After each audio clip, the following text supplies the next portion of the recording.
ফের হুমকির রাজনীতি। বারুইপুরে দাঁড়িয়ে বিজেপিকে খেদানোর হুমকি অভিষেকের। বারুইপুরে দাঁড়িয়ে ফের উস্কানি অভিষেক ব্যানার্জির। বিজেপিকে বুথ ছাড়া করার হুঁশিয়ারি। কোনো বুথে বিজেপিকে মাথা চাড়ার সুযোগ দেওয়া হবে না। বারুইপুরে বিজেপিকে উপড়ে ফেলার মারাত্মক হুমকি অভিষেক ব্যানার্জির। বারুইপুরে দাঁড়িয়ে অভিষেক ব্যানার্জির মন্তব্য, কোনো বুথে বিজেপিকে মাথা চাড়ার সুযোগ দেওয়া হবে না। বারুইপুরে দাঁড়িয়ে বিজেপিকে খেদানোর হুমকি, হুঁশিয়ারি অভিষেক ব্যানার্জির। অভিষেক ব্যানার্জির সভা থেকে সরাসরি তার মন্তব্য, বিজেপিকে বুথ ছাড়া করার হুঁশিয়ারি, কোনো বুথে বিজেপিকে মাথা চাড়ার সুযোগ দেওয়া হবে না। অভিষেক ব্যানার্জি কি বলেছেন দেখুন।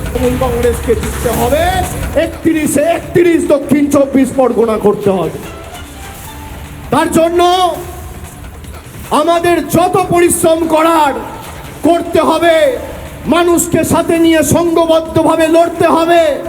আপনারা যেখানে বলবেন অভিষেক বন্দ্যোপাধ্যায় যাবে, যে বুথে ঢুকতে বলবেন ঢুকবে, যে পাড়ায় সভা সমিতি করতে বলবেন করবে, কিন্তু একটা বুথেও বিজেপিকে গণতান্ত্রিকভাবে মাথা ছাড়া দেওয়ার সুযোগ করা যাবে না।